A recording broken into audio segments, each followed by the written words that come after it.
चलिए आज class start करते हैं। कल हम पढ़ रहे थे एंगुलर एसएचएम में सिंपल पेंडुलम हमने देखा। सिंपल पेंडुलम का हमने लीनियर एसएचएम से भी उसका डेरिवेशन किया, एम्पलीट्यूड का नहीं, टाइम पीरियड का। ये क्वेश्चन करो। A simple pendulum is performing SHM with angular amplitude 2 degree. बहुत छोटा एंगल है। Its length is 1 metre and acceleration due to gravity is 10।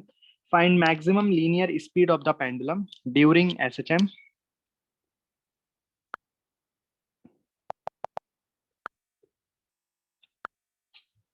and find maximum tension in the string.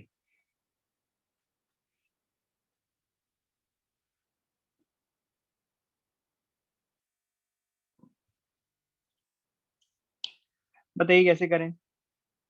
अच्छा, इसका time period निकाल सकते हो? पूछा नहीं है पर हो सकता है जरूरत पड़े। टाइम पीरियड निकाल सकते हो तो टाइम पीरियड में क्या फॉर्मूला हम लगा सकते हैं क्या? 2 pi under root L upon G का। हाँ लगा सकते हैं, बिकॉज 2 डिग्री बहुत छोटा है। तो बहुत छोटे के लिए क्या फॉर्मूला है टाइम पीरियड निकालने का? 2 pi under root L upon जी।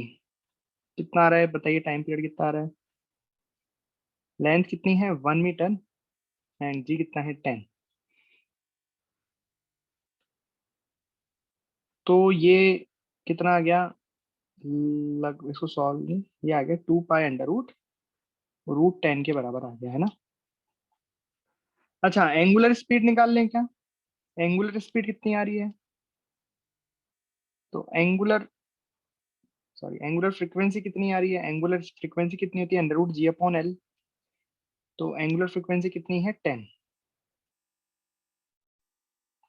क्यों निकाल रहा हूँ मैं, अभी आपको पता लगेगा, देखना। मैंने टाइम पीरियड तो ऐसे निकाल लिया। बेसिकली टाइम एंगुलर फ्रीक्वेंसी हम ऐसे भी तो लिख सकते हैं, एंगुलर फ्रीक्वेंसी बराबर 2 पाई/T, है ना। तो ये टाइम पीरियड है। तो 2 पाई अपॉन टाइम पीरियड कितना हो गया? 2 पाई/√10। 2 पाई से 2 पाई गया, √10 आ गया।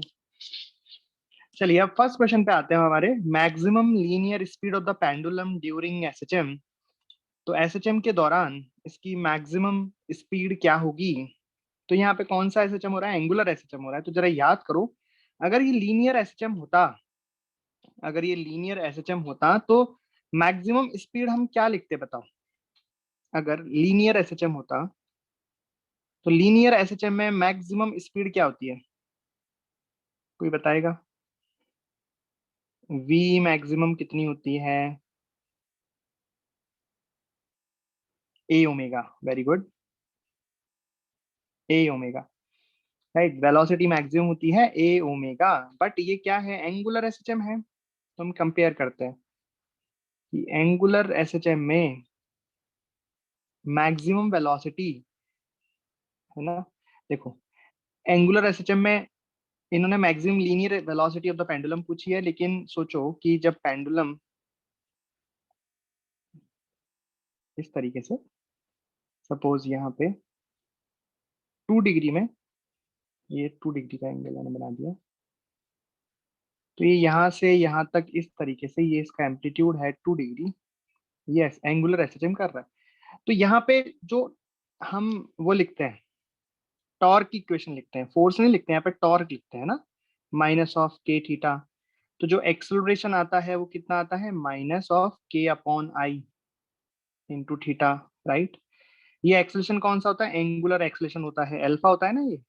मतलब यहाँ पे इक्वेशन कैसे आती होंगी? सोचो, जैसे लीनियर एसएचएम में, देखो एंगुलर एसएचएम में यहाँ लिख रहा हूँ और लीनियर एसएचएम में यहाँ लिख देता हूँ। ठीक है। तो लीनियर एसएचएम में पता है हमें एक्स बराबर होता था ए साइन ओमेगा टी। राइट। फिर वेलोसिटी आती थी ए ओमेगा कॉस ओमेगा टी। फिर एक्सेलरेशन आता था -ओमेगा² ए साइन ओमेगा टी। अगर ऐसी इक्वेशन हम एंगुलर एसएचएम में बनाना चाहें तो कैसे बना सकते हैं? देखो, अच्छा यहाँ पे दो इक्वेशन और आती हैं, वो लिख देते हैं कि एफ बराबर -kx and acceleration is -k/m/x, ऐसा। अब यहाँ पे हम ये इक्वेशन लिखना चाहते हैं, तो यहाँ पे x बराबर a साइन ओमेगा टी आता है। यहाँ पे कितना आएगा? अब यहाँ पे डिस्प्लेसमेंट कैसा होता है? थीटा में होता है। थीटा बराबर theta naught sine omega T. अरे बोलो, आएगा कि नहीं आएगा? भाई यहाँ पे डिस्प्लेसमेंट लीनियर होता है इसलिए एक्स आया, यहाँ पे एंगुलर डिस्प्लेसमेंट होता है इसलिए थीटा आया, यहाँ का एम्पलीट्यूड ए है इसलिए ए आया, यहाँ का एम्पलीट्यूड थीटा नॉट होता है इसलिए थीटा नॉट आया। उसके बाद जब वेलोसिटी लिखते हैं तो कैसे लिखते हैं, इसको डिफरेंशिएट करते हैं ना, लीनियर में आपने जब वेलोसिटी की इक्वेशन निकाली थी तो एक्स को डिफरेंशिएट किया था, यहाँ पे आप थीटा को डिफरेंशिएट करेंगे। जब थीटा को टाइम के साथ डिफरेंशिएट करेंगे तो क्या आएगी, एंगुलर वेलोसिटी आएगी। क्या आएगी, एंगुलर वेलोसिटी। आप बोलोगे सर एंगुलर वेलोसिटी को तो ओमेगा लिखते हैं ना, हाँ लिखते हैं, बट ओमेगा तो हम ऑलरेडी किसको लिख रहे हैं, एंगुलर फ्रीक्वेंसी को। तो मैं अगर यहाँ पे एंगुलर वेलोसिटी को भी ओमेगा लिख दूंगा और फिर ऐसे आप इसकी इक्वेशन लिख दोगे और ओमेगा से ओमेगा काट दोगे तो गड़बड़ नहीं हो जाएगी, हो जाएगी ना। इसलिए मैंने यहाँ पे एंगुलर वेलोसिटी लिखा है ताकि आप गड़बड़ ना करो। तो बताओ एंगुलर वेलोसिटी क्या आ जाएगी एंगुलर सिस्टम के लिए। तो देखो यहाँ पे क्या आता है ए इंटू ओमेगा, राइट। तो ए का मतलब एम्पलीट्यूड, तो यहाँ पे एम्पलीट्यूड कितना है, theta naught into omega cos omega T, ये इक्वेशन आ गई। ठीक है, और ऐसे ही एक्सेलरेशन की जगह यहाँ पे क्या आएगा, एंगुलर एक्सेलरेशन, और ये क्या हो जाएगा minus omega square theta naught sine omega T. इस तरीके से ये आए, इस तरीके से ये एंगुलर एसएचएम की इक्वेशन बन जाती है। देख पा रहे हो, समझ पा रहे हो। एंगुलर वेलोसिटी को हम ओमेगा डैश लिख देते हैं, ठीक है, ताकि आप इस ओमेगा से इस ओमेगा को काट मत देना। ये जो ओमेगा है वो एंगुलर फ्रिक्वेंसी का है और ये जो है वो एंगुलर वेलोसिटी को रिप्रेजेंट कर रहा है। तो यहाँ पे अगर मैं मैक्सिमम एंगुलर वेलोसिटी लिखूंगा तो क्या लिख सकता हूँ, बताओ। अब क्वेश्चन करते हैं, अब क्वेश्चन करने का वक्त आ चुका है। तो इस सिचुएशन में एंगुलर वेलोसिटी होगी, एंगुलर वेलोसिटी मैक्सिमम कितनी होगी, एंगुलर वेलोसिटी मैक्सिमम होगी थीटा नॉट इंटू ओमेगा। और एंगुलर वेलोसिटी मैक्सिमम कहाँ होगी, हम जानते हैं मैक्सिमम वेलोसिटी जब लीनियर एसएचएम होता था तो मैक्सिमम वेलोसिटी कहाँ होती थी, मीन पोजीशन में, इक्विलिब्रियम पे, राइट। तो यहाँ पे भी जो मीन पोजीशन है वो क्या है, ये है मीन पोजीशन। तो यहाँ पर जो ओमेगा होगा, यहाँ पे जो एंगुलर वेलोसिटी होगी वो क्या होगी, मैक्सिमम। और एंगुलर वेलोसिटी मैक्सिमम में क्या लिख सकता हूँ, एंगुलर वेलोसिटी मैक्सिमम हम लिख सकते हैं theta naught into omega, right. अब क्या थीटा नॉट मेरे को पता है क्या, हाँ पता है, बट ध्यान रखना कि जब भी हम एंगल लिखते हैं तो ये सारे एंगल रेडियंस में होते हैं। ये थीटा नॉट जब भी हम यूज कर रहे हैं, ये डिस्प्लेसमेंट वाला थीटा या थीटा नॉट, ये सब एंगल किस में, रेडियन में। और हमें किस में, टू किस में दिया है, डिग्री में दिया है। तो हमें थीटा नॉट को पहले किस में चेंज करना पड़ेगा, रेडियन में चेंज करना पड़ेगा। तो 2 को किससे मल्टीप्लाई करना पड़ेगा, पाई बाय 180 से। तो ये रेडियन में चेंज हो गया, आई बात समझ में, इनटू ओमेगा, और ओमेगा कितना है √10। तो ये क्या आ गया आपका एंगुलर वेलोसिटी मैक्सिमम किसकी, सिंपल पेंडुलम के बॉब की। तो ये कितना है answer, pi upon 90 √10 pi upon 90 radian पर सेकेंड। ये एंगुलर वेलोसिटी आ गई। पर हमसे क्या एंगुलर वेलोसिटी पूछी थी क्या, बोलो। ये क्या है angular velocity, D theta upon D T, समझ गए। हमसे एंगुलर वेलोसिटी पूछी गई, ध्यान से देखो, हमसे पूछा है maximum linear speed of pendulum Bob during SHM, right. चलिए, तो हम रिलेशन जानते हैं, v बराबर ओमेगा इंटू आर, या ओमेगा क्या है, एंगुलर वेलोसिटी। तो वेलोसिटी मैक्सिमम कितना हो जाएगा, omega dash maximum into radius. Omega dash maximum कितना है, √10 पाई डिवाइडेड बाय 90 इंटू रेडियस कितनी है, रेडियस का लेंथ हो जाएगी, लेंथ कितनी है 1 मीटर, ये आ गया 1 मीटर। तो velocity maximum of the Bob कितना आ गया, ये आ गया √10 पाई डिवाइडेड बाय 90 इंटू 1, तो कोई दिक्कत ही नहीं है, मीटर पर सेकेंड, इस तरीके से। तो यहाँ पे जो चीज लिखी है ना, ये बड़ी इंपॉर्टेंट चीज है, जो जिससे आप एंगुलर एसएचएम और लीनियर एसएचएम में कंपेयर कर सकते हो, है ना, किस तरीके से दोनों सिमिलर होते हैं और किस तरीके से दोनों अलग होते हैं। दोनों ही बातें हैं, सिमिलरिटी भी है और अलग भी हैं। दिख पा रहा है आपको, दिख रहा है क्या, बोलो। कुछ कुछ आया समझ,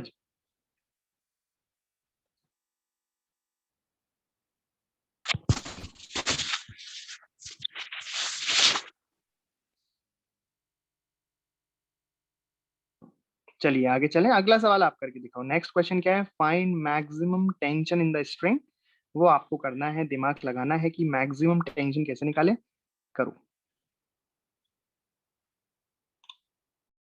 चलिए मैं कर देता हूँ सेकंड क्वेश्चन, वो तो बड़ा ही आसान है, सर्कुलर मोशन का सवाल है वो तो। सेकंड पार्ट देखो कैसे।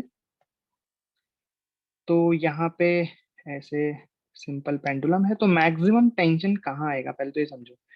तो टेंशन कैसे आएगा, देखो जब ये अपनी मेन पोजीशन पे है और इसकी वेलोसिटी इस तरीके से होगी, राइट। तो इसमें अगर हम एफबीडी बनाएं इसका, तो ऊपर टेंशन लगेगा और नीचे लगेगा mg, और साथ में चूंकि ये सर्कुलर मोशन कर रहा है ना भाई, छोटे से पार्ट के लिए है तो सही ना इसकी एंगुलर वेलोसिटी। तो m ओमेगा स्क्वायर r, ठीक है, m ओमेगा स्क्वायर लिख दो या M B square upon R लिख दो। शाबाश, दोनों ही बातें सही हैं। तो आप सोचो अगर हम किसी एंगल पे होंगे तो उस केस में mg पूरा नहीं लगेगा, mg का कोई कंपोनेंट लगेगा, राइट। अब mg का कोई कंपोनेंट लगेगा cos थीटा sin थीटा, तो ऑब्वियस इससे तो छोटा ही होगा। इसका मतलब ये वाली जो पॉइंट है जब ये इक्विलिब्रियम पे है उस वक्त टेंशन मैक्सिमम होगा, और टेंशन मैक्सिमम होगा mg plus M V square upon R के बराबर। ठीक, मास दिया है क्या हमने, बॉब का मास। बॉब का मास नहीं दिया तो कोई बात नहीं, एम की जगह एम रख देंगे और आगे सॉल्व कर देंगे। तो एम एम हो गया, जी 10 हो गया, तो ये 10m हो गया प्लस वी स्क्वायर। अब इस पॉइंट पर जो वेलोसिटी है वही तो वी मैक्स है भाई, यहाँ पे जो वेलोसिटी है वही तो वी मैक्स, और वी मैक्स तो हमने निकाल रखा है, और रेडियस तो 1 है, तो कोई दिक्कत वाली बात नहीं है। स्क्वायर कर देंगे तो ये कितना हो जाएगा, 10 pi square 90 square, right.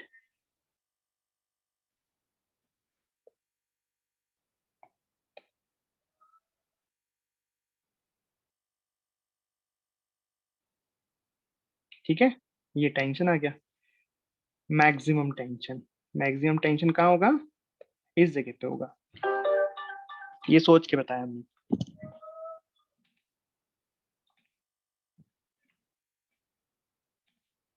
Clear है भैया या कोई दिक्कत है, बोलो। तो ये कहानी हो गई पूरा सिंपल पेंडुलम की, है ना। सिंपल पेंडुलम के बाद हमने ये क्वेश्चन भी किया, बेसिकली ये जो क्वेश्चन अभी हमने किया जस्ट, ये क्वेश्चन भी है और कॉन्सेप्ट भी है। यहाँ पे मैंने देखो ये कॉन्सेप्ट भी सिखाया है आपको कि एंगुलर एसएचएम और लीनियर एसएचएम में क्या चीजें अलग हैं और क्या सेम है ना। यहाँ पे टॉर्क होता है इसलिए एंगुलर एक्सेलरेशन आता है, इसलिए एंगुलर डिस्प्लेसमेंट एंगुलर वेलोसिटी आता है, ठीक। यहाँ पे लीनियर होता है इसलिए वेलोसिटी एक्सेलरेशन वगैरह आता है। तो इसकी इक्वेशन, इसकी इक्वेशन किस तरीके से सेम है और किस तरीके से अलग है हमने पढ़ा, सिंपल पेंडुलम ने पढ़ लिया। इसके बाद एक और पेंडुलम है हमारे कोर्स में, कंपाउंड पेंडुलम। तो अब हम पढ़ेंगे कंपाउंड पेंडुलम, सरल लोलक या सिंपल पेंडुलम। सिंपल पेंडुलम क्या होता है, उसमें एक रस्सी से एक बॉब को ऐसे टांग दिया जाता है और वो इस तरीके से मोशन करता है, तो ये तो होता है सिंपल पेंडुलम। पर कंपाउंड पेंडुलम क्या है, यहाँ पे हम देखो ये रस्सी तो क्या है, मासलेस रस्सी है, बस इसकी लेंथ है ना। रस्सी में मास नेग्लिजिबल मानते हैं, और एक पेंडुलम एक एक बॉब यहाँ पे लटका हुआ रहता है, बस रस्सी से अटैच रहता है, और यहाँ पे ये टू एंड फ्रो मोशन करता है, इसको सिंपल पेंडुलम कहते हैं। कंपाउंड पेंडुलम क्या है, इसका स्ट्रक्चर कैसा होता है, तो एनी रिजिड बॉडी, सपोज मैंने कोई रैंडम रिजिड बॉडी बना दी, उसको मैंने यहाँ से हिंज कर दिया, इस तरीके से मैंने दीवार में इसको हिंज कर दिया। ये किसी भी शेप की कोई एक रिजिड बॉडी है और यहाँ मैंने इसको हिंज कर दिया, तो अब ये इस वर्टिकल प्लेन में ऑसिलेशन करने के लिए फ्री है, राइट। तो इसी को हम कहते हैं कंपाउंड पेंडुलम। हाँ, तो कंपाउंड पेंडुलम क्या है कि किसी भी शेप के किसी भी साइज की रिजिड बॉडी को अगर हमने हिंज कर दिया और वो वर्टिकल प्लेन में टू एंड फ्रो मोशन करने के लिए फ्री है, so this is called the compound pendulum, right. आई बात समझ में। तो सपोज दिस बना ही देते हैं डायग्राम, ये कोई एनी रैंडम,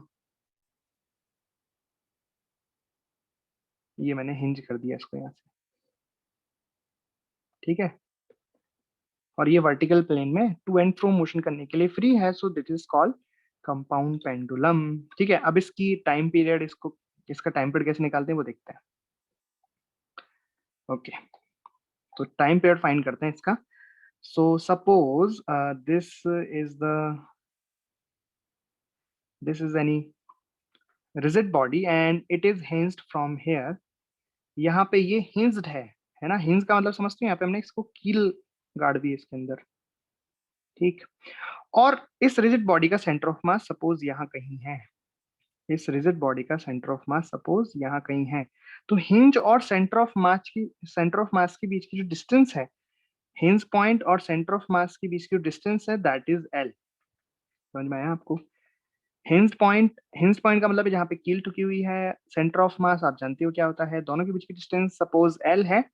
अब हमें इसका टाइम पीरियड निकालना है, तो टाइम पीरियड कैसे निकालें? तो क्या करते हैं, क्या होता है हमारा तरीका कि जो रिजिड बॉडी है, या फिर याद है आपको कि इसमें क्या करें, मतलब हमने सिंपल पेंडुलम का टाइम पीरियड कैसे निकाला, उसको थीटा डिस्प्लेस किया। थीटा डिस्प्लेस करने के बाद उसका टॉर्क लिखा अबाउट द हिंज, और उस टॉर्क को प्रोपोर्शनल किया थीटा के, तो जो आया वो, फिर उसको आई अल्फा लिखा, तो अल्फा के नीचे आई लगाया, जो आया वो हमें ओमेगा, इस तरह से किया ना। सेम वही यहाँ पे भी करेंगे हम। तो सबसे पहले हमने इसको डिस्प्लेस किया, थीटा डिस्प्लेस किया, सपोज इस तरीके से इसको हमने थीटा डिस्प्लेस किया। तो अब ये सेंटर ऑफ मास यहाँ है, this is C O M. FBD बनाते हैं इसका, तो एफबीडी में एमजी कैसे लगेगा, एमजी तो नीचे लगता है हमेशा, राइट। अच्छा, इक्विलिब्रियम पोजीशन डिफाइन करेंगे, तो this is the equilibrium, this is the equilibrium. ये जब mg बिल्कुल नीचे है, तो सेंटर ऑफ मास के अबाउट कोई टॉर्क mg नहीं लगा सकता, क्योंकि mg तो इस हिंज से ही पास कर रहा है, तो कोई टॉर्क नहीं है ना, और नेट फोर्स भी 0 है, तो ये हो गया इक्विलिब्रियम पोजीशन। लेकिन अभी हम देख रहे हैं कि mg का तो टॉर्क आएगा इस हिंज के अबाउट, तो कितना आएगा? अच्छा, तो हमने थीटा डिस्प्लेस कर लिया, ठीक है, ये थी हमारी इक्विलिब्रियम पोजीशन। यहाँ से हमने ये थीटा, हमने इसको डिस्प्लेस कर लिया। अब क्या लिखना है? Torque, torque about hinge. तो टॉर्क किसका आएगा? mg का केवल टॉर्क आएगा, और कोई तो फोर्स लग नहीं रहा है, तो mg के कंपोनेंट करते हैं, एक इस तरीके से और एक ये कंपोनेंट हुआ। तो ये वाला एंगल थीटा है, हमें कौन सा कंपोनेंट चाहिए? mg sin theta. Perpendicular component हमारे काम का होता है। जो हिंज से सेंटर ऑफ मास के बीच की डिस्टेंस है वो l है, ये हमें पता है। तो टॉर्क कितना आ गया? mg sin theta into L, और आगे लगाएंगे माइनस। माइनस क्यों लगाया? क्योंकि because this is the restoring torque. हमने थीटा को एंटी क्लॉकवाइज डायरेक्शन में डिस्प्लेस किया है, और टॉर्क किधर आया? क्लॉकवाइज में, तो अपोजिट डायरेक्शन में है, ठीक। अब यहाँ पे भी हमने देखा है कि अभी ये एसएचएम नहीं है, क्योंकि जो ये हिंज के अबाउट टॉर्क है वो थीटा के प्रोपोर्शनल नहीं आ रहा है। तो हमें क्या करना पड़ेगा? कब है ये एसएचएम, कब बनेगा? जब थीटा बहुत स्मॉल होगा। सही है, थीटा स्मॉल हो जाएगा तो जो टॉर्क है वो कितना आ जाएगा? Minus M G L into theta, right. इसको आप अल्फा के टर्म में लिखोगे तो आप यहाँ लिख सकते हो M G L upon I into theta. ये चीज क्या बन गई? Omega square, right. तो यहाँ पे मैं टाइम पीरियड लिख दूं इसका। टाइम पीरियड कितना हो जाएगा? 2 pi by omega. So time period will be 2 pi by omega, कितना है? I upon M G L, right. आप बोलोगे कि सर ये तो वैसा ही बन गया कुछ सिंपल पेंडुलम सा। बिल्कुल सही बात है, बस सिंपल पेंडुलम में जो आई था वो कितना आया था? एम एल स्क्वायर, और हमेशा एम एल स्क्वायर होगा, क्योंकि सिंपल पेंडुलम में जो बॉब है वो पॉइंट मास है। तो उस केस में एम से एम कट गया, एल से गया, तो वहां पे जो टाइम पीरियड का फॉर्मुला है वो आ गया 2 pi under root L G. पर यहाँ पे ऐसा कुछ भी नहीं है, क्योंकि आई की वैल्यू हमें पता ही नहीं है। वो तो डिपेंड करेगी शेप पे, साइज पे, राइट। किस शेप का हम ऑब्जेक्ट ले रहे हैं, किस साइज का हम ऑब्जेक्ट ले रहे हैं, राइट। तो बेसिकली यहाँ पे हम फॉर्मुला नहीं बना सकते, यही फॉर्मुला है यहाँ पे, है ना। अब बताओ मेरे को जरा, ये आई जो है वो किसके रिस्पेक्ट में है, किसके अबाउट है? आई मोमेंट ऑफ इनर्शिया है, जड़त्वागुण है। तो आई किसके रिस्पेक्ट में है? ये हिंज के रिस्पेक्ट में, राइट। तो यहाँ पे मैं आई एच यूज करूंगा, ताकि आपको याद रहे कि ये हिंज के रेस्पेक्ट में, हिंज के अबाउट मोमेंट ऑफ इनर्शिया है। This is the moment of inertia about hinge. क्योंकि जो टॉर्क है वो हमने किसके अबाउट लिखा है? टॉर्क हमने हिंज के अबाउट लिखा है, तो ये जो मोमेंट ऑफ इनर्शिया है, जड़त्वागुण, ये भी हमें हिंज के अबाउट ही लिखना पड़ेगा।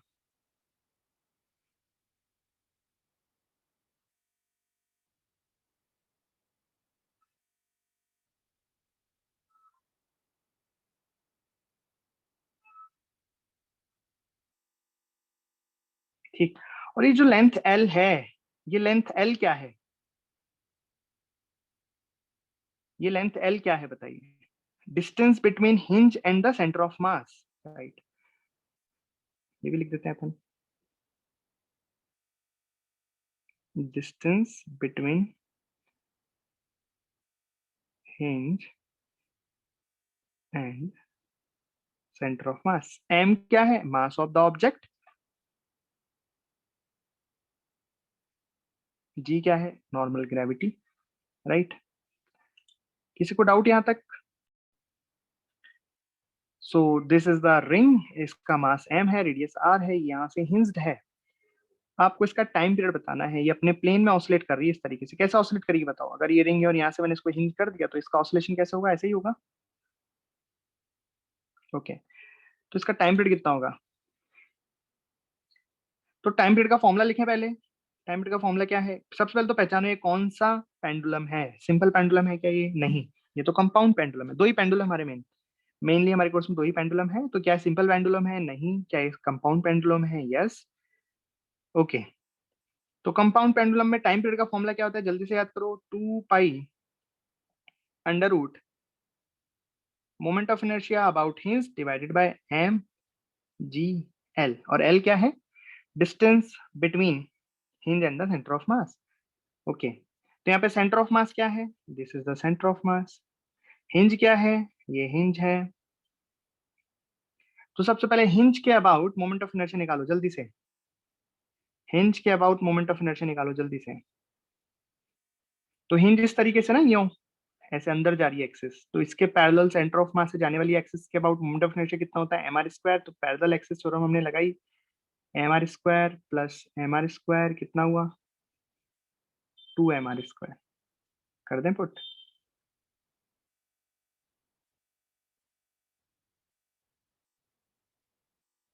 Divided by M G. L क्या है? हिंज से सेंटर ऑफ मास के बीच की डिस्टेंस, तो ये एल है जो कि आर के बराबर है। तो बताइए टाइम पीरियड कितना आ गया?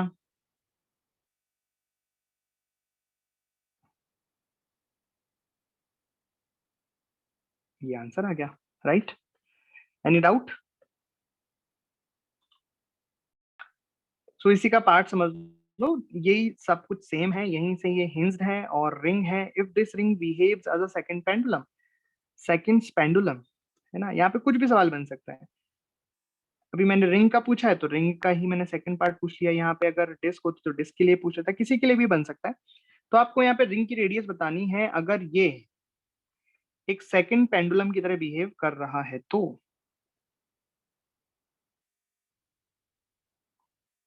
बताइए कैसे करें?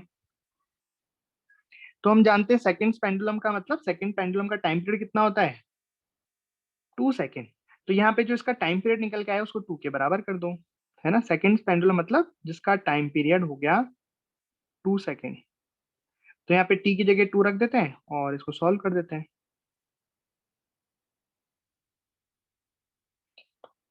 ठीक है, 2 से 2 गया, स्क्वायर किया तो ये बन गया,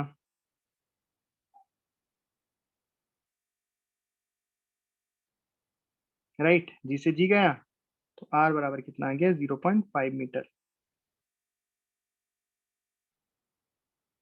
तो मतलब अगर इसकी रेडियस को हम 0.5 मीटर कर दें तो इसका टाइम पीरियड आ जाएगा 2 सेकेंड, और ये सेकेंड पेंडुलम की तरह बिहेव करेगा, राइट? आया समझ?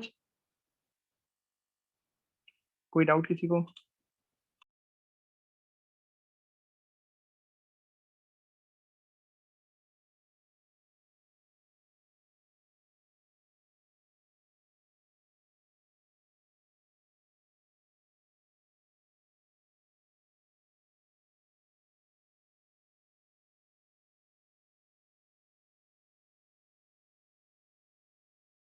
ओके, सो क्वेश्चन ये है कि बॉडी है मास m, उसका सेंटर ऑफ मास के about moment of inertia m के स्क्वायर। और पूछा गया है कि सेंटर ऑफ मास से उसको कितनी डिस्टेंस पर हिंज करें। मतलब जो l है ना वो बतानी है कि उसका जो टाइम पीरियड है वो मिनिमम हो जाए, उसका टाइम पीरियड मिनिमम हो जाए, राइट? तो टाइम पीरियड को मिनिमम करना है तो आपको बताना है कि उसको कितनी डिस्टेंस पर हिंज करें फ्रॉम द सेंटर ऑफ मास की टाइम पीरियड मिनिमम हो जाए। करके देखें। तो यहाँ पे कोई स्ट्रक्चर नहीं दिया है हमें, कुछ ऐसा नहीं दिया है कि जो जो बॉडी है वो कैसी है ना, सर्कुलर मतलब सर्कल है, डिस्क है, सिलेंडर है, बस जस्ट बॉडी दी हुई है। मतलब एक जनरल फॉर्मूला हम डराइव करने वाले हैं। तो जनरल फॉर्मूला के लिए एक जनरल सी हम एक स्ट्रक्चर बना लेते हैं, जनरल सी को एक बॉडी बना लेते हैं जिसकी कोई शेप साइज हमें पता नहीं है कि क्या है ये, राइट, मतलब इन जनरल। ठीक है। एंड सपोज इसका जो सेंटर ऑफ मास है वो ये रहा, this is its centre of मास, जिसके अबाउट मोमेंट ऑफ इनर्शिया हमें पता है। और सपोज यहाँ पे हमने इसको हिंज कर दिया, ठीक है, और ये डिस्टेंस हमने एल मान ली, यही हमें निकालना है एल, राइट। ओके, तो सबसे पहले टाइम पीरियड लिखते हैं इसका हम। तो टाइम पीरियड का फॉर्मूला क्या होता है, कोई बताएगा? एक कंपाउंड पेंडुलम के लिए टाइम पीरियड का फॉर्मूला अभी हमने 2-3 बार यूज कर लिया है, टी बराबर 2 pi under root I. But I किसके अबाउट होता है, ये हिंज के about, divided by M G L. Okay, very good. अब क्या करें बताओ, वैल्यू पुट करें इसमें, तो 2 पाई की जगह 2 पाई आ गया। मोमेंट ऑफ इनर्शिया कितना लिखूं बताओ, मोमेंट ऑफ इनर्शिया कितना लिखूं, दे रखा है, ये लिख दूं। मोमेंट ऑफ इनर्शिया कितना लिखूं, जो मोमेंट ऑफ इनर्शिया दे रखा है वही लिख दूं क्या, या कुछ ऐड और सब्ट्रैक्ट करना पड़ेगा उसमें?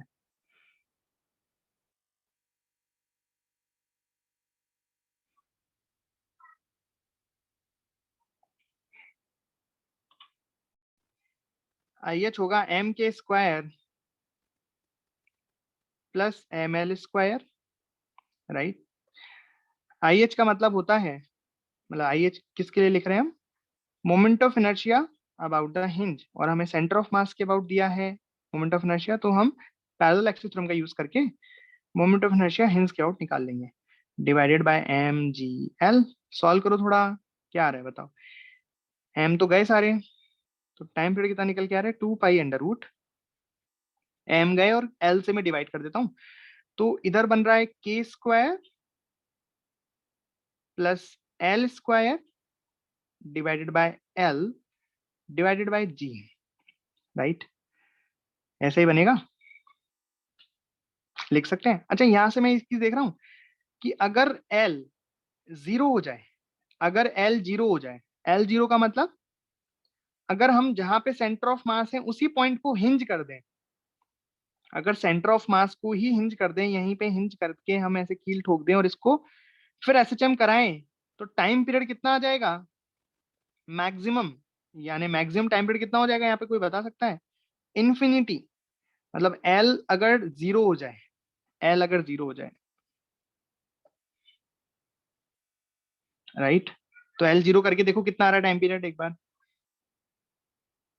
एल जीरो का क्या मतलब है कि हिंज पॉइंट और सेंटर ऑफ मास एक ही जगह पे आ जाए, तो टाइम पीरियड मैक्सिमम हो जाएगा, और टाइम पीरियड मैक्सिमम कितना हो जाएगा, इन्फिनिटी। मतलब एक बार ये घूमना स्टार्ट किया तो उसी डायरेक्शन घूमता ही जाएगा, घूमता ही जाएगा, घूमता ही जाएगा, घूमता ही जाएगा, है ना, समझ लो, कुछ ऐसा, राइट। ओके, लेकिन हमें तो मैक्सिमम नहीं चाहिए, हमें तो चाहिए मिनिमम टाइम पीरियड कहाँ पे होगा। तो मिनिमम कैसे निकाले हमने, टाइम पीरियड का और एल के बीच में एक रिलेशन तो निकाल लिया, टाइम पीरियड और एल के बीच में एक रिलेशन मिल गया, लेकिन अब इसको मिनिमाइज कैसे करें, याद है आपको मिनिमाइज कैसे करते हैं किसी फंक्शन को, किसी भी फंक्शन को मिनिमा कैसे निकालते हैं?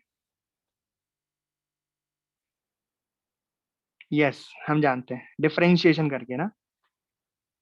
तो बस वैसे ही करेंगे, इस टाइम पीरियड को एल के रिस्पेक्ट में डिफरेंशिएट करेंगे और जीरो कर देंगे। डबल डिफरेंशिएशन नहीं, सिंगल डिफरेंशिएशन ही करते हैं। एक बार डिफरेंशिएट करके जीरो कर देंगे, उस समय एल की वैल्यू मिल जाएगी, उस एल पर इसका टाइम पीरियड मिनिमम हमें मिलेगा।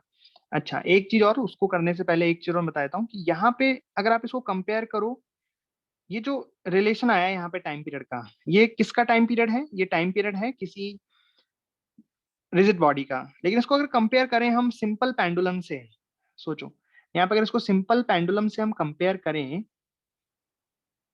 तो सिंपल पेंडुलम का टाइम पीरियड कितना होता है, 2 pi under root L upon G. मतलब बेसिकली ये जो चीज लिखी हुई है, ये जो चीज लिखी हुई है, ये इसको हम कंपेयर करते हैं सिंपल पेंडुलम की लेंथ से, सिंपल पेंडुलम की लेंथ से, तो हम उसको क्या बोलते हैं, effective length of simple pendulum, मतलब अगर इस कंपाउंड पेंडुलम की जगह हमको एक सिंपल पेंडुलम बनाना है तो कितनी लेंथ का सिंपल पेंडुलम बनाए कि उसका टाइम पीरियड इसी के बराबर हो।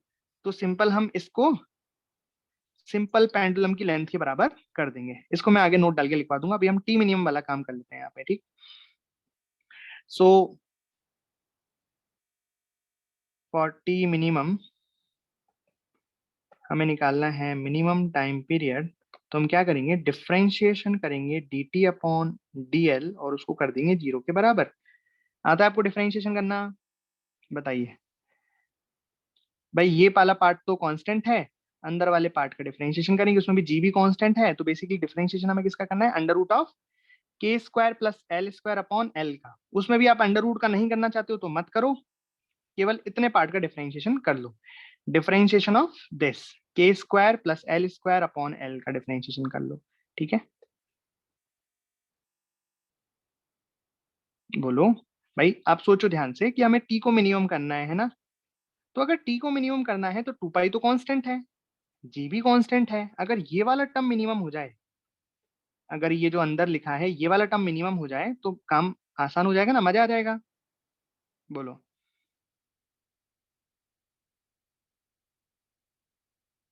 अगर टी मिनिमम करना चाहते हैं तो के स्क्वायर अपॉन एल ये वाला टर्म अगर मिनिमम हो जाए, राइट, तो बस इसी को मिनिमम करना है, तो इसी को डिफरेंशिएट करके 0 कर देते हैं। बाकी आप करना चाहो तो पूरे कर दो, आंसर में कोई डिफरेंस नहीं आएगा, आंसर सेम आएगा।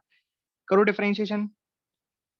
तो के तो यहाँ पे कांस्टेंट है, एल वेरिएबल है, तो कैसे करोगे डिफरेंशिएशन बताओ? हाँ वेरी गुड। तो यहाँ से डिफरेंशिएशन आप करोगे तो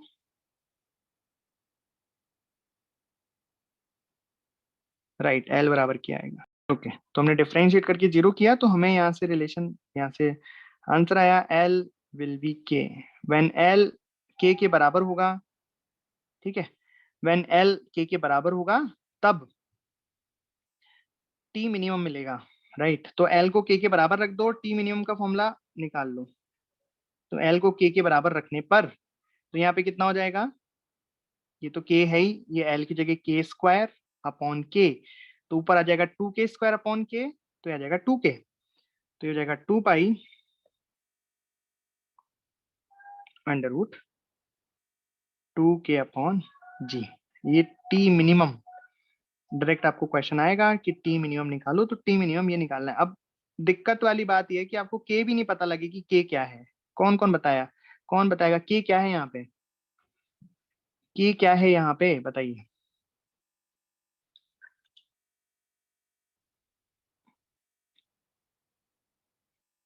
हम्म, ओके, राइट, समझ में आया आपको? तो मतलब कुछ इस तरीके से है कि ये क्या है, मिनिमम है ना यहाँ पे। चलो एक ग्राफ बनाते हैं हम, टाइम पीरियड का लेंथ के साथ ग्राफ बनाते हैं।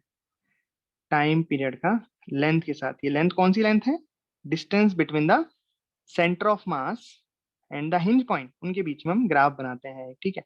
तो हमने देखा कि जब लेंथ के बराबर हो जाएगी तो मिनिमम होगा, और फिर लेंथ जब 0 हो जाएगी, लेंथ जब 0 होगी तो टाइम पीरियड मैक्सिमम हो जाएगा। मतलब ग्राफ कुछ ऐसे चल रहा है, राइट, कि पहले मैक्सिमम, जब लेंथ 0 है तो मैक्सिमम है, मैक्सिमम से कम होते होते होते होते कुछ, मैक्सिमम से कम होते होते कुछ मिनिमम हुआ। ये मिनिमम कब होगा, जब एल बराबर के आएगा, उसके बाद फिर बढ़ना स्टार्ट करेगा, और जब एल इनफाइनाइट हो जाएगा तब ये फिर से इनफाइनाइट हो जाएगा। तो मतलब जो ग्राफ है टाइम पीरियड का वो कुछ ऐसे चलेगा, इस तरीके से, ठीक है। और जिस पॉइंट पर ये मिनिमम हुआ है, टाइम पीरियड मिनिमम, ये टी मिनिमम है, और ये कहाँ पे है, एल बराबर के पर। जब एल की वैल्यू के बराबर हो जाती है उस वक्त टी मिनिमम आएगा, है ना। बाकी हर टाइम पीरियड 2 लेंथ पर आएगा, देखो ध्यान से। जो टी मिनिमम है वो बस एल बराबर के पर आएगा, बाकी किसी भी और लेंथ पर 2 टाइम पीरियड मिलेंगे हमें, सॉरी, कोई भी टाइम पीरियड की वैल्यू हमें 2 लेंथ पर मिलेगी, ये कहना चाह रहा था मैं। कि सपोज यहाँ पे लेंथ जो भी है, एक्स मीटर लेंथ है, यहाँ पे वाई मीटर लेंथ है, दोनों ही केसेस में यहाँ पे टाइम पीरियड हमें T1 मिल रहा है, मतलब 2 लेंथ पर हमें सेम टाइम पीरियड मिलेगा। मिनिमम टाइम पीरियड हमें केवल एक लेंथ पर मिलेगा, जो है एल बराबर के पर, इस तरीके से। इनफाइनाइट भी दो पे मिल रहा है एक तरीके से, कि एल जब 0 था तब भी टाइम पीरियड इन्फिनिटी है, और जब एल इन्फिनिटी होगा तब भी टाइम पीरियड इन्फिनिटी हो जाएगा। समझ गए?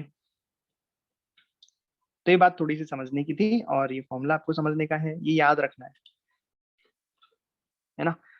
तो बार पेंडुलम क्या है? बेसिकली कंपाउंड पेंडुलम का ही एक केस है, स्पेशल केस मान लेते हैं इसे। मतलब यहाँ पे जो रिजिड बॉडी है वो बार के शेप की है, बार मतलब रॉड, रॉड पेंडुलम भी बोल सकते हो इसे। तो रॉड की शेप की यहाँ पे रिजिड बॉडी है, और ये रॉड सपोज 1 मीटर की है, फिर एल लेंथ की है, इस रॉड की मास एम है और लेंथ एल है, इस रॉड का मास एम है और लेंथ एल है, ठीक है। और ये इसका सेंटर ऑफ मास हो जाएगा COM। आपको क्या करना है कि इसके टाइम पीरियड और एक्स का ग्राफ बनाना है। देखते कौन कौन सही बना पाता है। टाइम पीरियड का एक्स का ग्राफ बनाना है। एक्स क्या है वो मैं आपको बता देता हूँ। बेसिकली एक्स हमने यहां से नापी है, इसके इस एंड से हमने एक्स को मेजर किया है यहां से, राइट। मतलब एक्स बराबर 0 है, उसका मतलब है कि हमने यहाँ पे इसको हिंज किया है ना।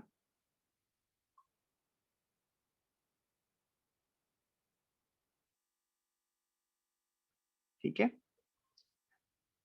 तो x को हमने कहाँ से लिया? यहाँ से लिया है, और x का मतलब है कि जब x बराबर 0 मतलब यहाँ से हिंज किया है, x बराबर l है मतलब l लेंथ पर हिंज किया है, l/2 है मतलब l/2 पर हिंज किया है, इस तरीके से।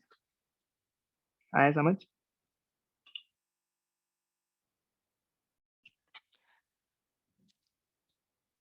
तो बेसिकली x क्या है यहाँ पे? x is the length, x is the distance between the this end of the rod, this end of the rod and the hinge point। ठीक है, तो x क्या है? बेसिकली डिस्टेंस बिटवीन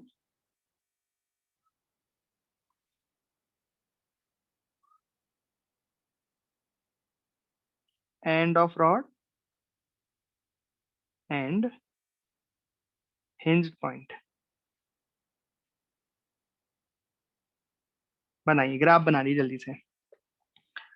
तो जब x बराबर 0 है मतलब यहाँ पे हिंज्ड है, फिर जैसे जैसे x बढ़ता जा रहा है मतलब इसकी हिंज की डिस्टेंस बढ़ती जा रही है, फिर एक मोमेंट आएगा जब x बराबर l/2 हो जाएगा। जब x बराबर l/2 हो जाएगा मतलब ये सेंटर ऑफ मास पे हिंज कर दिया, फिर x बढ़ता जाएगा बढ़ता जाएगा बढ़ता जाएगा। तो आपको ग्राफ बताना है। तो सबसे पहले x बराबर 0 के लिए निकाल लेते हैं। x बराबर 0 पर टाइम पीरियड क्या होगा? तो व्हेन x बराबर 0, तो देखो अब ध्यान से देखना कि जब हम टाइम पीरियड का फॉर्मूला लिखते हैं कंपाउंड पेंडुलम के लिए, लिखते हैं 2π√I about hinge divided bye mgl। यहाँ पे जो एल लेंथ होती है वो लेंथ होती है सेंटर ऑफ मास और हिंज्ड पॉइंट के बीच में डिस्टेंस। ध्यान रखना ये एल जो है वो सेंटर ऑफ मास से हिंज पॉइंट के बीच में डिस्टेंस है। तो अगर सबसे पहले जब x बराबर 0 होगा, है ना, एक एक करके जल्दी जल्दी बताते जाओ। जब x बराबर 0 होगा, है ना, मैं टाइम पीरियड नहीं निकाल रहा हूँ, बस ये वैल्यू रखता हूँ कि व्हेन x बराबर 0 तब IH क्या होगा और L क्या होगा। बस ये दो चीज आपको बतानी है कि जब x बराबर 0 है तो IH में कितना लिखूंगा बताइए। तो हिंज के अबाउट मोमेंट ऑफ इनर्शिया हो जाएगा ml²/12। यहाँ पे L का मतलब मेरा L कैपिटल L के स्क्वायर से है, ऐसा।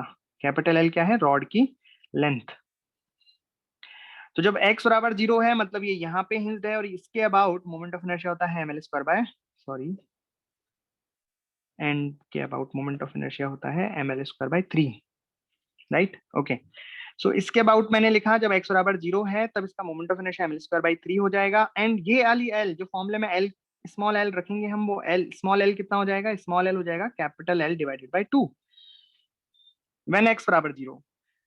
क्योंकि ये जो स्मॉल l है वो सेंटर ऑफ मास और हिंज के बीच की डिस्टेंस है। तो बताओ यहाँ से टाइम पीरियड कितना आ जाएगा वो आप निकाल लेना, IH और स्मॉल l की वैल्यू रख के, राइट। तो कुछ वैल्यू आएगी उसकी। ओके, तो सपोज कर लेते हैं कि सपोज वो टाइम पीरियड यहाँ इस तरीके से आ गया, ये आ गया, ये जो टी आई है, ये टी की जो भी वैल्यू आई है वो यहाँ पे हमें मिल गई है, राइट। उसके बाद जैसे जैसे अब एक बार वो वाला निकाल लेते हैं मिनिमम वाला। तो मिनिमम के केस में एक्स की वैल्यू क्या होगी, है ना। व्हेन टी मिनिमम, जब टाइम पीरियड मिनिमम होगा, ध्यान से देखना, तो हम जानते हैं एल बराबर के होता है, ठीक है। के क्या है यहाँ पे, बेसिक कौन बताएगा, के की वैल्यू कौन बताएगा इस रॉड के लिए, रॉड के लिए के की वैल्यू क्या होगी, तो के की वैल्यू कैसे निकालेंगे, तो उसके लिए हमें आई सेंटर ऑफ मास लिखना होगा रॉड का, जो कि आएगा ml²/12, और यहाँ पे हम के की वैल्यू लिख सकते हैं, के बराबर आ गया L/√12, राइट। तो ये के की वैल्यू है, व्हेन ये L का मतलब मेरा कैपिटल L का स्क्वायर है, क्योंकि रॉड की लेंथ मैंने कैपिटल L ली है ना, स्मॉल l तो हमने क्या लिए, distance between the hinge point in the centre of मास, तो ये आ जाएगा L/√12। ये बात आई आपको समझ में, तो अगर ये L की वैल्यू L/√12 है, तो इसका मतलब ये डिस्टेंस कहां से है, ये डिस्टेंस तो, ये जो डिस्टेंस है, ये जो L/√12 की डिस्टेंस है, ये कहां से है, ये डिस्टेंस तो होती है सेंटर ऑफ मास से। ओके, तो वो डिस्टेंस सपोज यहाँ कहीं आएगी, ये वो पॉइंट है जहां पर टी मिनिमम आता है, ये वो पॉइंट है जहां पे हिंज करने पर टी मिनिमम आता है, राइट। तो अगर ये ऊपर है तो नीचे भी होगी वाली डिस्टेंस, क्योंकि L/√12 होगी, वो ऊपर भी होगी नीचे भी कहीं पे होगी, अरे होगी कि नहीं होगी, तो नीचे भी कहीं ऐसा पॉइंट आएगा जहां पे आपको टी मिनिमम मिलेगा, राइट। तो सोचो अब, जैसे जैसे एक्स को हम बढ़ाते जा रहे हैं, तो एक पॉइंट आएगा जब टी मिनिमम मिलेगा, उसके बाद हम जानते हैं कि सेंटर ऑफ मास पर, तो ये देखो दो चीजें हमने पढ़ ली, एक मैंने एक्स बराबर 0 के लिए पढ़ लिया, एक टी मिनिमम के पढ़ लिया, और एक चीज और मेरे को पता है कि व्हेन, इस केस में x बराबर होगा L/2 के, मतलब स्मॉल l बराबर हो जाएगा 0 के, उस केस में मैं जानता हूं टाइम पीरियड कितना आएगा, मैक्सिमम आएगा, क्योंकि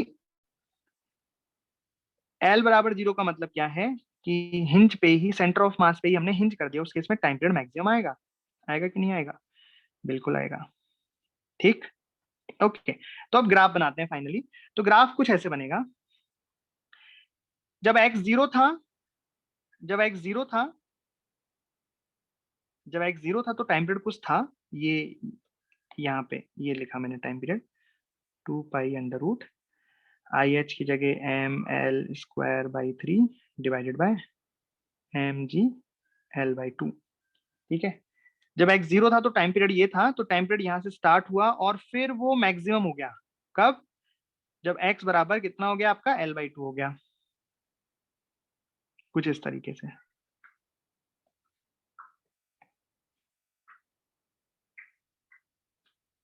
है ना। ये x बराबर L/2 का मतलब है सेंटर ऑफ मास पर हिंज कर दिया, राइट। और यहाँ पे x बराबर 0 था, मैक्सिमम हो गया, ये मिनिमम आया, और मिनिमम कब आया, व्हेन, देखो ये वाली डिस्टेंस तो मेरे को पता लग गई, ये वाली डिस्टेंस है ये डिस्टेंस है L/√12, तो x कितना हो जाएगा, बेसिकली x ये वाली डिस्टेंस हो जाएगी इस केस में, तो ये हो जाएगा L/2 माइनस L/√12, राइट। तो ये डिस्टेंस आ गई x बराबर L/2 माइनस L/√12, यहाँ पे टी मिनिमम हमें मिला, ठीक है, और टी मिनिमम की वैल्यू आप निकाल लोगे यहाँ से, कहाँ पे गया, ये रहा, टी मिनिमम की वैल्यू यहाँ से निकाल सकते हो, एल की वैल्यू ये रखी है ना, वो निकालना मैं नहीं बोल रहा हूँ, मैं सिर्फ ग्राफ बनाने बोला था।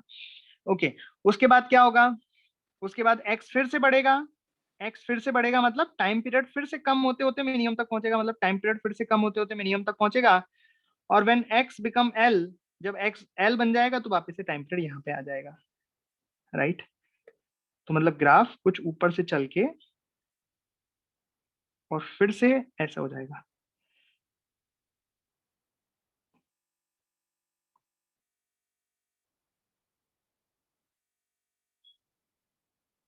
ठीक है,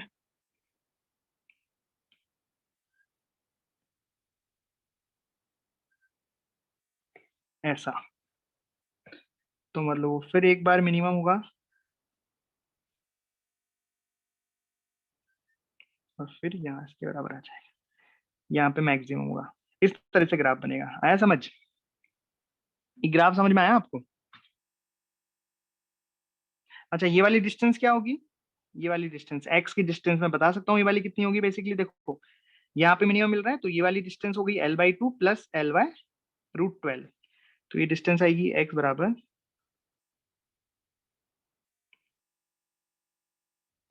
इस तरीके से। आया समझ? थोड़ा अच्छा सवाल था मतलब ऐसा।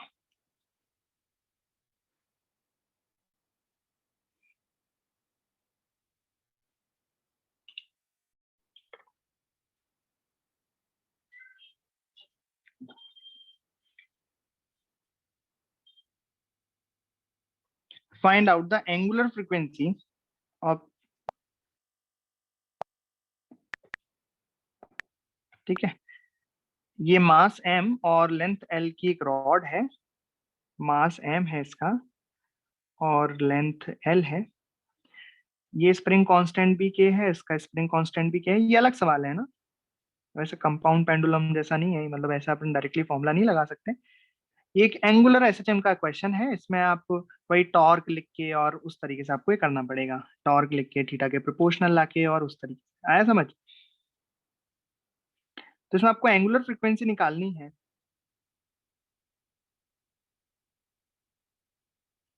मतलब अपना कंपाउंड पेंडुलम वाला पार्ट भी हो गया, ठीक। उसमें आपको फॉर्मूले मैंने सारे बता दिए, उन फॉर्मूलों को यूज करना है और जैसे जो पूछा जाए वो बताना है,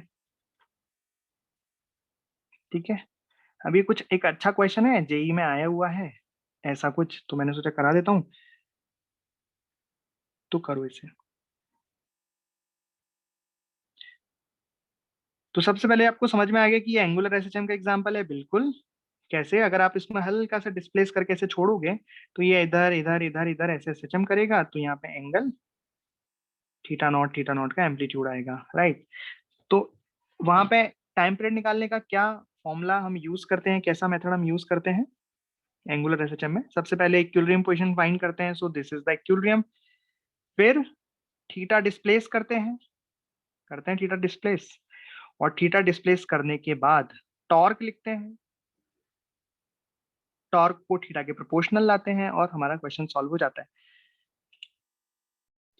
तो ऐसा कुछ डायग्राम हो जाएगा, हमने इसको हल्का सा डिस्प्लेस कर दिया इसकी इक्विलिब्रियम पोजीशन से, हमने इसको थीटा, यहाँ से थीटा डिस्प्लेस कर दिया। सपोज कि ये इधर एक्स डिस्प्लेस हो गया, ये एक्स हो गया, राइट। तो एक्स डिस्प्लेस हो गया तो इधर से ये वाली जो स्प्रिंग है वो तो एक्स इलोंगेट हो गई, और इधर वाली जो स्प्रिंग है वो एक्स कंप्रेस्ड हो गई। तो यहाँ पे फोर्सेस कैसे लगेंगे अब? ये वाली स्प्रिंग तो इसको इधर के एक्स से खींच रही होगी, और ये वाली स्प्रिंग इसको के एक्स से धक्का मार रही होगी, मतलब इधर एक और के एक्स लगेगा। समझ में आया? इस तरीके से दो फोर्सेस लग जाएंगे इस पे, के एक्स। ठीक है, अब हम इसका टॉर्क लिखते हैं। टॉर्क अबाउट हिंज पॉइंट, ध्यान से लिखना टॉर्क। तो टॉर्क अबाउट हिंज पॉइंट मेरे को लिखना है। तो यहाँ पे दो फोर्सेस हैं जिनका टॉर्क आएगा, एक तो टॉर्क आएगा mg का और एक टॉर्क आएगा kx का। अरे आएगा, तो यहाँ पे टॉर्क आएगा mg का और एक टॉर्क आएगा स्प्रिंग फोर्स का, ठीक है। वही दिखाई दे रहा है? चाहो तो एक थोड़ा सा एक और डायग्राम बना लो ताकि हमें ये अच्छे से दिखाई दे। Suppose this is the rod, यहाँ पे ये हिंज्ड है, ठीक है। और mg कैसे लगेगा? mg सेंटर ऑफ मास पर mg इस तरीके से लगता है, और kx कैसे लग रहा है? सॉरी 2kx कैसे लग रहा है? 2kx इस तरीके से लग रहा है, ठीक है। अब आपको लिखना है टॉर्क, तो और ये एंगल थीटा है ना। टॉर्क लिखना है तो थोड़े कंपोनेंट वगैरह ये सब करने पड़ेंगे, तो कर लेते हैं। हमें कौन सा कंपोनेंट चाहिए होता है? परपेंडिकुलर कंपोनेंट चाहिए होता है, मतलब mg का तो ये वाला कंपोनेंट लगेगा, ठीक है। mg के दो कंपोनेंट होंगे ना, एक इधर, राइट। तो ये एंगल थीटा हो जाएगा। तो हमें कौन सा कंपोनेंट चाहिएगा टॉर्क लिखने के लिए? mg sine theta. और kx का भी कंपोनेंट करना पड़ेगा, तो kx का ये वाला कंपोनेंट लगेगा परपेंडिकुलर वाला। तो यहाँ पे इसके 2kx के दो कंपोनेंट होंगे, एक इधर एक इधर। थीटा देख लो यहाँ पे कितना हो रहा है, देखो अगर ये थीटा है, ये 90 है, तो ये 90 माइनस थीटा, ये वाला एंगल हो जाएगा थीटा। तो ये वाला एंगल हो जाएगा थीटा। हमें ये वाला कंपोनेंट चाहिए परपेंडिकुलर वाला, ये हो जाएगा 2kx cos थीटा। अब लिख दें टॉर्क। अब टॉर्क लिखना बहुत ही आसान, टॉर्क ड्यू टू mg, है ना। तो ये वाली लेंथ कितनी हो जाएगी, ये वाली लेंथ हो जाएगी L/2, ये लेंथ L/2 हो जाएगी ना। तो mg का टॉर्क आ गया mg sin theta L/2 plus इसका टॉर्क भी इसी डायरेक्शन में आएगा तो इसलिए प्लस कर दिया। इसका टॉर्क कितना हो जाएगा 2kx cos theta into L। ये आ गया टॉर्क अबाउट हिंज। टॉर्क लिखने में किसी को कोई डाउट है क्या, तो पूछ ले। टॉर्क लिखने में किसी को कोई डाउट है क्या, नहीं है। अब देखो, we know that theta is very small, बहुत छोटे ऑक्सीलेशन के लिए हमने लिखा है। तो टॉर्क अबाउट एच क्या बन जाएगा, अब देखो हम जानते हैं साइन थीटा थीटा हो जाएगा, तो ये बन जाएगा mg theta L/2 plus 2kx cos theta क्या हो जाएगा, cos थीटा 1 हो जाएगा। ये तो पता है ना, उस दिन बताया था मैंने, थीटा छोटा होता है तो ये तो 1 हो जाएगा और ये थीटा हो जाएगा, ये आ जाएगा 2kxl, राइट। लेकिन हमें तो टॉर्क किसके प्रोपोर्शनल लाना है, थीटा के प्रोपोर्शनल। तो यहाँ पे तो थीटा है, लेकिन यहाँ पे भी हमें थीटा बनाना पड़ेगा, यहाँ पे थीटा बनाना पड़ेगा ना, थीटा का टर्म बनाना पड़ेगा। तो कैसे बनाए, वही जो भी पिछले सेशन में या पिछली क्लास में हमने देखा था कि ये बहुत छोटा है x, तो यहाँ पे tan थीटा लिख सकते हैं अपन, tan थीटा लिख सकते हो, perpendicular upon base, tan theta लिख सकते हो क्या, परपेंडिकुलर अपॉन बेस यानी कि x अपॉन l। और थीटा बहुत छोटा है तो थीटा की वैल्यू कितनी आ गई, x अपॉन l। तो मतलब x को हम किससे रिप्लेस कर सकते हैं, l इंटू थीटा से। बस यही करना है, यहाँ पे x को रिप्लेस कर देना है l इंटू थीटा से। तो देखो क्या बन जाएगा, ये mg theta L/2 plus 2k, x की जगह क्या रखना है, l into theta into l। बस थीटा कॉमन निकाल देंगे अब बाहर, तो ये आ गया mg L/2 plus 2k l² theta. अच्छा, माइनस माइनस तो मैंने जानबूझ के नहीं लिखा, हम लिख सकते हैं थीटा को इधर डिस्प्लेस कर रहे हैं तो इधर वाले टॉर्क को हम नेगेटिव लगा सकते हैं, तो बेसिकली नेगेटिव के प्रोपोर्शनल आ जाएगा, ये एक रीस्टोरिंग टॉर्क बन जाएगा। और यहां से हम इसको अल्फा बराबर लिख सकते हैं minus mg/2 plus 2k l² divided by i। तो ये चीज बन गई आपकी एंगुलर फ्रीक्वेंसी। आया समझ। तो यहां से एंगुलर फ्रीक्वेंसी कितनी आ गई, this is the angular frequency का स्क्वायर, राइट। तो एंगुलर फ्रीक्वेंसी फाइनल आंसर हम लिख देते हैं यहाँ।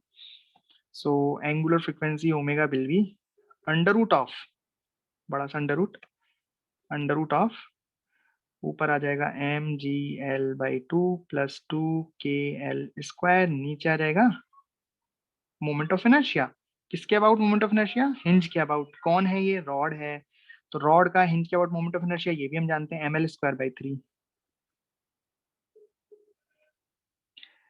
तो ये आंसर है, सही है। इसको आप सॉल्व कर लेना थोड़ा, ये बन जाएगा, क्या बनेगा बताओ,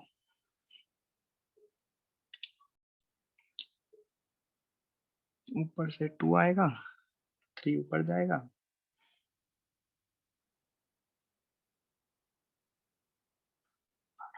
कुछ ऐसा आ रहा है देखो, ये बन रहा है 3mg plus 12kl divided by 2ml। Check कर लो एक बार, सही लिखा है क्या मैंने, mgl इंटू 3 12kl²। तो इससे आपको समझ में आ गया क्या, ये आपको समझ में आया क्या, कैसे किया। ठीक है, एक क्वेश्चन में भी आपको होमवर्क में दूंगा इसमें, जो जेई में आया हुआ है वो आपको खुद से करना है, बट ये उसके लिए आपको समझना होगा। ये आपको अच्छे से समझ में आया, बहुत ही आसान है, एक्स डिस्प्लेस किया, टॉर्क लिखा और अपने आप हो गया सारा काम। ठीक है, तो एक क्वेश्चन मैं आपको होमवर्क में दे रहा हूँ, ये आपको जरूर करना है, ये आपको नोट्स में मिल जाएगा, ठीक है। इसको मैं अच्छे से और डायग्राम वगैरह बना देता हूँ। ठीक है, फिर हम कल आगे पढ़ेंगे। आज का रिवाइज करना अच्छे से।